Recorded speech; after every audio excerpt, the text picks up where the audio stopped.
Exactly. So it is Dante. He's from the Auri cast. So you can go through set it up. It's a Bluetooth standard, more or less, and I think the newer generation of phones, like the S25 and newer, S20, support that. They support Auracast. There's a handful of phones that support Auracast, not many. At the moment is the Google Pixel 9 Pro, Samsung S23 and S24, and there are Sony Xperia. Some of those phones also support Auracast. So there are a handful. I've been told that by end of 2026, 90% of smartphones will support Auracast. And then, No, go ahead. that's fine. So yeah, any other questions? Yeah. I see you have headsets here. So obviously you have assistive listening devices like hearing aids. Does that, are there versions now that are compatible with Auracast? Correct. Yeah, absolutely. So we work with directly with two manufacturers of hearing aid at the moment. We've been working with them for several years, and they have a model of Auracast compatible hearing aids out in the market now. And I've had the experience of working with some users of Auracast hearing aids, and they say it's a game changer. And they connect directly to our transmission. So when they come into a space, it just sees it and it joins to it? No, you have to connect to it. Okay. So you do that via an app.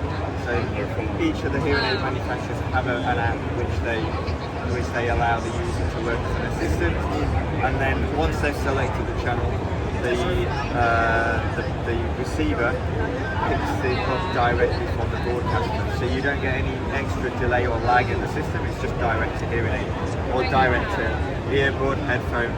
And there are more and more devices coming out to support Auracast third party as well. So it's a little bit of an uneven playing field at the moment. They all seem to do things differently, different pairing mechanisms obviously, different connectivity approaches. Some have a manufacturer app like the Sennheiser and Samsung. Some rely on the native application within the phone to be able to connect to broadcast, and even then that's sometimes different. So at some point in time there'll be more alignment, things will become a little bit more easy, but we are seeing a lot more third-party devices coming out this year. And so then in the rooms that require like the ADA quantity. Anyway, so you have different options, but this is the transmitter. So it kind of looks like the access point. You have the app and That's why we're kind of talking preloaded. about. How does that work now? Do you need the Yeah, receiver I believe so. It's for ADA compliance. So having a certain portion of dedicated receivers is a mandatory requirement. Hence why obviously we want the system. But this is a good alternative for people who have an old hearing aid device, for example, like with a telecoil in, because they can use a neck loop with this device, and they can still have the venue can still use Auracast, but it serves both Auracast and Sequel hearing aids via this receiver. So it gives people options. So you see here we've got an encrypted symbol there, that means the channel is encrypted. And at the moment you can see that you have signal. That is actually streaming audio to this receiver now and playing the audio. Now, if I wanted to create a rolling encryption key chain, for example, because I've got different sessions, different lectures or different ports, meeting room space, for example, so that they can That's where they can wear that back and then that's where they're just going to be on. So what was funny is like we ended up going like an hour. Yeah, because I think I remember months ago they're talking about the install and the T-Point junction here. Through this so they're like, I don't know if any in our forehead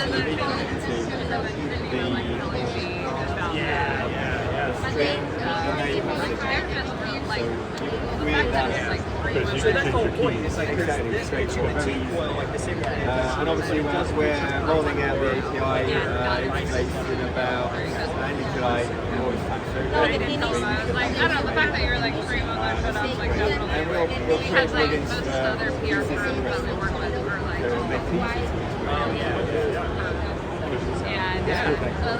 So pretty straightforward. I mean, it really is. I know you get QR code You'd probably mount it like that. receiver. Yeah, you just search. So you've got the Auri logo going that way, and the LED to that side. That is the strongest. So it's more directional, so like It's not directional, it's omnidirectional, but there's more energy there's more out this on way. the sides. Just like that. Front way on the wall, if you go outside anyway, it will radiate. So it's more of a cone-shaped pattern, but with preferences to where the boards are vertical. Yeah, absolutely. It's just stronger in one direction. It's like, it's not a lot, it's just and obviously at the back it's not great. So if you were to put it that way around, that wouldn't be good. So we have seen people put products like this on top of the ceiling tile like this. Well, It's they're radiating hopeful, into the concrete right. floor, and 80 to 90 meters approximately. We have heard people say that we can still see this at 600 feet. You know, so if you've got a quiet environment, it's fairly open, you can get more range. Yeah, so this charges It's it. typically about Typically, 250 feet. about that, I would say. And then